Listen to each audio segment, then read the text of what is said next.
क्या आपने कभी सोचा है कि एक नन्हा सा अमीबा खुद से खाता, सांस लेता, हरकत करता और जिंदा रहता है बगैर किसी मदद के? लेकिन फिर सवाल ये है, वॉल्वॉक्स में हजारों सेल्स मिलकर क्यों रहते हैं? अगर हर सेल सेल्फ सफिशिएंट यानी खुद कफील है, क्या ये दोस्ती है या बका की जुस्तजू? राना टिग्रीना एक आम सा फ्रॉग है, मगर उसके जिस्म का हर निजाम इतना कॉम्प्लेक्स क्यों है? आखिर उसके अंदर छुपे ऑर्गन सिस्टम्स हमें क्या सिखाते हैं जिंदा रहने के बारे में? और क्या सरसों का पौधा सिर्फ तेल देने वाला एक आम पौधा है या एक हैरत अंगेज मशीन? सोचो, अगर आपके अंदर सिर्फ एक ही सेल होता और वही एक सेल हर काम करता, खाना डाइजेस्ट करना, सांस लेना, हरकत करना, सब कुछ। हाँ, ये पॉसिबल है, क्योंकि कुछ ऑर्गेनिजम्स ऐसे होते हैं जो सिर्फ एक ही सेल से बने होते हैं। इनको हम कहते हैं यूनिसेलुलर ऑर्गेनिजम्स। मिसाल के तौर पर अमीबा, बैक्टीरिया, पैरामीशियम और यूग्लिना। उन सब में एक ही सिंगल सेल पूरे ऑर्गेनिज्म का काम करता है। मतलब अमीबा खुद ही फूड कैप्चर करेगा, खुद ही डाइजेस्ट करेगा और फिर जो वेस्ट होगा उसे भी खुद ही बाहर निकाल देगा। कोई सुपरवाइजर या हेल्पर नहीं होता। पूरा ऑर्गेनिज्म एक सिंगल यूनिट होता है। लेकिन कुछ यूनिसेल्युलर ऑर्गेनिजम्स अकेले जीने के बजाय ग्रुप में रहना पसंद करते हैं। ये ग्रुप्स कॉलोनीज कहलाते हैं। उनमें हर ऑर्गेनिज्म अपने काम खुद करता है, मगर एक कम्युनिटी में रहता है। अब आते हैं थोड़े कॉम्प्लेक्स लेवल पर, मल्टी सेल्युलर ऑर्गेनिजम्स। ये वो लेवल है जहां ऑर्गेनिजम्स कई सेल्स से मिलकर बनते हैं। अब हर सेल का अपना काम होता है। जैसे ह्यूमन बॉडी में ब्रेन सोचने का काम करता है, हार्ट ब्लड को पंप करता है और स्टमक खाना हजम करता है, इसी तरह फ्रॉग या मस्टर्ड प्लांट जैसे ऑर्गेनिजम्स उसी सिस्टम से चलते हैं, जहां डिफरेंट सेल्स अलग अलग जिम्मेदारियां उठाते हैं। चाहे जानदार अमीबा की तरह अकेला हो, वॉल्वॉक्स की तरह इज्तिमाई हो, या फ्रॉग की तरह एक मुनज्जम या डिसिप्लिन मल्टी सेल्युलर क्रीचर हो, जिंदगी हर सतह पर अपना अलग निजाम और अंदाज रखती है। साइंस हमें ये सिखाती है कि कम्प्लेक्सिटी एक जर्नी है, सिंपल से कॉम्प्लेक्स की तरफ। अब अगर ऐसा एक छोटा अमीबा अपना सारा काम खुद कर सकता है, तो हम क्यों ना सीखें कि नेचर से क्या इंस्पिरेशन ली जा सकती है।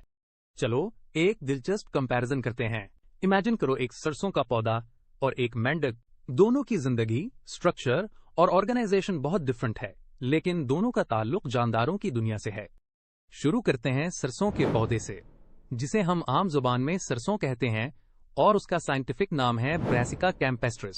ये एक मल्टीसेलुलर ऑर्गेनिज्म है, यानी ये एक सेल का नहीं बल्कि लाखों सेल्स का बना हुआ होता है। सर्दियों में उगता है और किसान उसे अपनी जमीन पर उगाते हैं। इसके पत्तों को हम सब्जी के तौर पर खाते हैं और उसके बीजों से तेल निकाला जाता है, जो कि हमारे घरों में पकवान के काम आता है। अब बात करें इसके स्ट्रक्चर की, तो ये दो मेजर पार्ट्स पर मुश्तमिल होता है। एक वेजिटेटिव पार्ट, यानी वो हिस्से जो ग्रोथ में हेल्प करते हैं, जैसे कि रूट, स्टेम और लीव्स। दूसरा रिप्रोडक्टिव पार्ट, यानी जो रिप्रोडक्शन में हेल्प करते हैं, जैसे कि फ्लावर्स। सरसों के फूल पीले रंग के होते हैं और यही फूल सीड्स पैदा करते हैं। एक मुकम्मल पौधा तकरीबन 1 to 1.5 मीटर्स तक लंबा होता है। अगर कभी ऑब्जर्व किया हो तो स्टेम पर बड्स भी होते हैं, जो आगे जाकर फ्लावर्स या लीव्स बनाते हैं। अब आते हैं मेंढक की तरफ, जिसका साइंटिफिक नाम है राना टिग्रीना। ये भी एक मल्टीसेलुलर एनिमल है, मगर बिल्कुल सरसों से अलग। फर्क सिर्फ प्लांट और एनिमल होने का नहीं, बल्कि उनकी अंदरूनी साख्त का भी है। मेंढक पानी में भी रहता है और खुश्की पर भी कंफर्टेबली जंप करता नजर आता है। उसकी बॉडी दो हिस्सों में डिवाइडेड होती है, हेड और ट्रंक, और इंटरेस्टिंगली इसकी कोई गर्दन नहीं होती। इसका जिस्म मुख्तलिफ ऑर्गन सिस्टम्स पर मुश्तमिल होता है, जैसे digestive system, respiratory system, nervous system वगैरह। हर ऑर्गन मुख्तलिफ टिश्यूज से मिलकर बना होता है, जैसे एपिथेलियल टिश्यू जो आउटर सरफेस कवर करता है, मस्कुलर टिश्यू जो मूवमेंट में मदद देता है, नर्वस टिश्यू जो सिग्नल्स कैरी करता है, और ग्लैंडुलर टिश्यू जो मुख्तलिफ सिक्रीशन बनाता है। मेंढक ज्यादातर स्टैग्नेंट पानी जैसे तालाब या आहिस्ता बहते नालों में पाया जाता है। वहां ये छोटे कीड़े मकोड़े खाकर अपनी भूख मिटाता है। तो देखा, एक ही दुनिया के दो जानदार, एक पौधा और एक जानवर, कितनी अलग ऑर्गेनाइजेशन रखते हैं। यही डाइवर्सिटी हमारे इकोसिस्टम को इतना इंटरेस्टिंग बनाती है। कुदरत ने हर जानदार को उसकी जरूरियात के मुताबिक डिजाइन किया है, बस हमें इस खूबसूरती को समझने की कोशिश करते रहना चाहिए। जरा तसव्वुर कीजिए, एक फ्रॉग आपके सामने डाइसेक्टिंग ट्रे में रखा हुआ है और प्रिजर्व्ड हालत में है। जैसे ही आप फ्रॉग को ट्रे पर रखते हैं, तो इसकी फ्रंट और बैक लिम्स को पिन्स की मदद से इस तरह फिक्स करते हैं कि वो हरकत न करे। फिर आप एक सिजर लेते हैं और फ्रॉग के पेट को वेंट्रल साइड यानी निचली तरफ से काटते हैं। ये कट क्लोआका से शुरू होता है और माउथ तक जाता है। अब इसकी स्किन को लिम्स की साइड से भी काट कर पिन कर देते हैं, ताकि अंदर के ऑर्गन साफ नजर आएं। आपको अंदर नजर आते हैं विसरल ऑर्गन्स, यानी वो बॉडी पार्ट्स जो ऑर्गन सिस्टम्स बनाते हैं। जैसे ही आप डायग्राम की मदद से ऑब्जर्व करते हैं, आप अलग अलग ऑर्गन सिस्टम्स आइडेंटिफाई करना शुरू करते हैं। सबसे पहले डाइजेस्टिव सिस्टम की बात करें तो आपको mouth, buccal cavity, pharynx, oesophagus, stomach और फिर स्मॉल इंटेस्टिन, लार्ज इंटेस्टिन और क्लोआका नजर आएंगे। साथ साथ लिवर, गॉल ब्लैडर और पैनक्रियाज भी दिखाई देंगे। ये सब मिलके फ्रॉग का डाइजेस्टिव सिस्टम बनाते हैं, बिल्कुल वैसा ही जैसे ह्यूमंस में होता है, बस साइज छोटा होता है। अब आते हैं हार्ट की तरफ। फ्रॉग का हार्ट 3 चेंबर्स पर मुश्तमिल होता है, 2 एट्रिया और 1 वेंट्रिकल। साथ में ब्लड वेसल्स जैसे आयोर्टा और वीने कावाए भी वाजे होती हैं। ये सब मिलके सर्कुलेटरी सिस्टम बनाते हैं जो बॉडी में ऑक्सीजनेटेड और डीऑक्सीजनेटेड ब्लड सर्कुलेट करता है। फिर लंग्स देखें। लेफ्ट और राइट लंग्स दोनों मौजूद होते हैं, जिनके साथ ट्रेचिया और नॉस्ट्रिल्स कनेक्टेड होते हैं। ये रेस्पिरेटरी सिस्टम है जो फ्रॉग की ब्रीदिंग के लिए रिस्पॉन्सिबल है।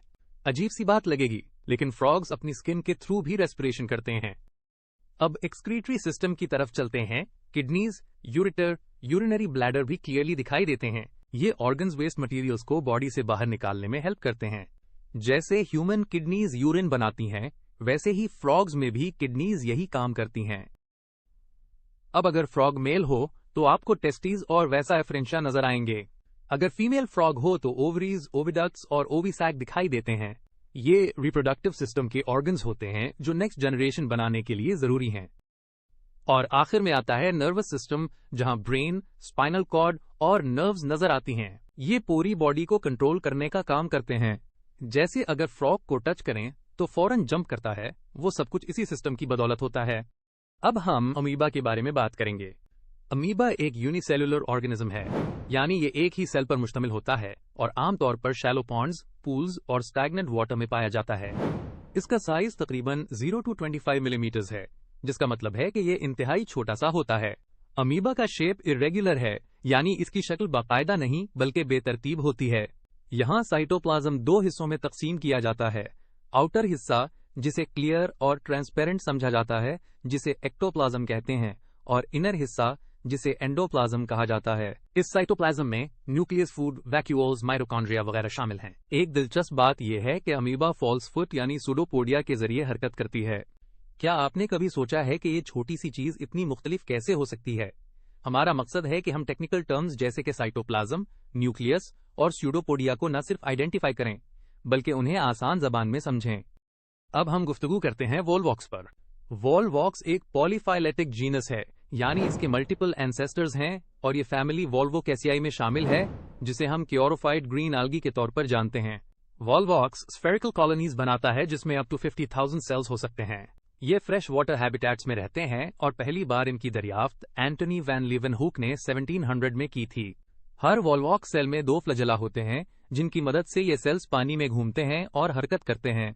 इन सेल्स के पास क्लोरोफिल होता है, जो उन्हें फोटोसिंथेसिस के जरिए अपना खाना बनाने में मदद देता है। ये प्रोसेस यानी फोटोसिंथेसिस हमारे इकोसिस्टम का एक अहम हिस्सा है और वॉलवॉक्स किसी भी वक्त इंसानों के लिए हार्मफुल नहीं होता, क्योंकि ये कोई टॉक्सिक सब्सटेंस प्रोड्यूस नहीं करता।